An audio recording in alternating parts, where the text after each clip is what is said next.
Assalamualaikum warahmatullahi wabarakatuh. Saya Syifa Al-Fatir, mahasiswi Public Relations Vkom Unisba angkatan 2016. Kali ini saya akan mempresentasikan tentang artikel ilmiah saya yang berjudul Implementasi Keprotokoleran dalam Perspektif Public Relation, Studi Deskriptif Menggunakan Data Kualitatif, Pola Komunikasi Antar SDM dalam Subdepartemen Protokol di PT Pindad Persero. Konteks penelitian yang pertama terkait dengan pola komunikasi. Pola komunikasi yang terjadi di internal subdepartemen protokol bisa dibilang sangat minimalis antar stafnya. Dan yang kedua, adanya program kerja. Adanya program kerja skema matriks yang diberikan oleh perusahaan atau ditanamkan oleh perusahaan, itu adalah program kerja di mana saling membantu walaupun bukan satu divisi, bukan satu departemen, itulah program kerja skema matriks.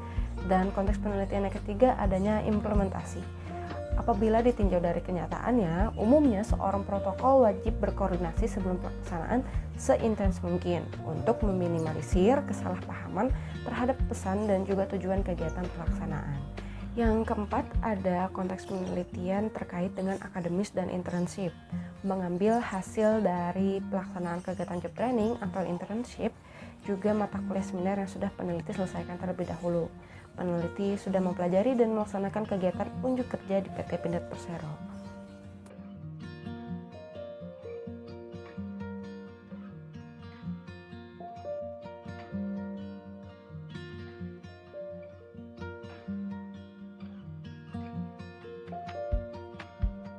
Pembahasan yang berikutnya terkait dengan kerangka pemikiran. Bisa dilihat kerangka pemikirannya di sebelah sini. Berawal dari fenomena yang diteliti, lalu turun terhadap teori yang digunakan, berkesinambungan ke pertanyaan penelitian dan fokus yang diteliti.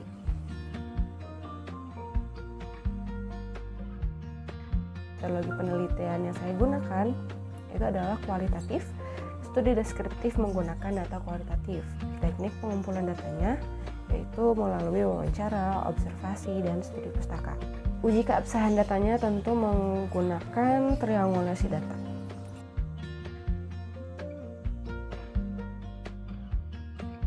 Hasil penelitian pertama terkait dengan internal komunikasi, bahwa pada kenyataannya SDM di protokol PT Pindad itu hanya memiliki satu tim leader tanpa adanya staff.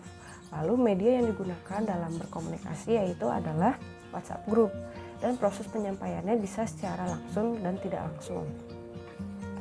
Lalu yang kedua, mengenai alur komunikasi. Yang pertama ada alur komunikasi horizontal, melakukan koordinasi dengan sesama tim di dalam subdepartemen protokol atau departemen komunikasi korporat. Hal yang dikomunikasikan terkait perencanaan kegiatan.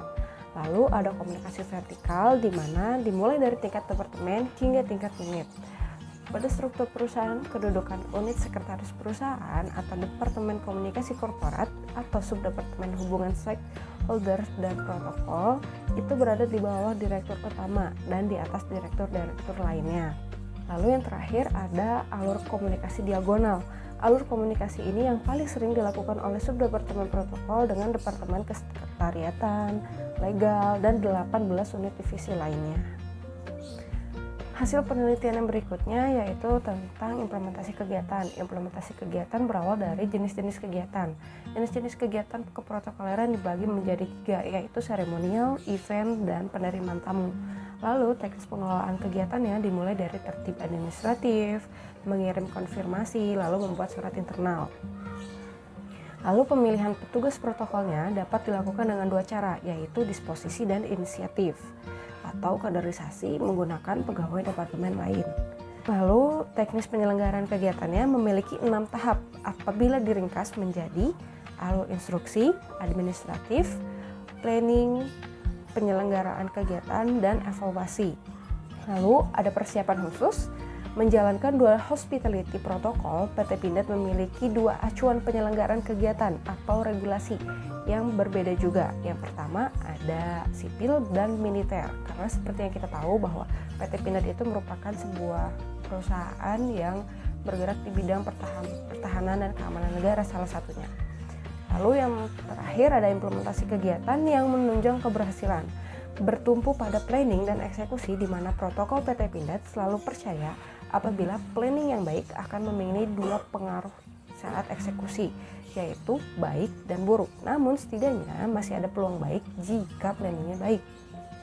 Namun apabila planningnya buruk, maka sudah dipastikan eksekusinya pun pasti akan buruk.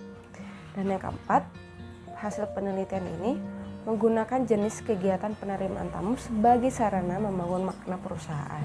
Dua kalangan tamu yaitu sipil dan militer menjadikan cakupan publiknya semakin luas. Kesimpulannya pada penelitian ini yaitu adalah Subdepartemen Protokol tetap menggunakan komunikasi yang minimalis dengan ditunjang oleh program kerja perusahaan skema matriks. Yang kedua, pada implementasi kegiatan, Subdepartemen Protokol berpegang pada dua regulasi, yaitu adalah sipil dan militer.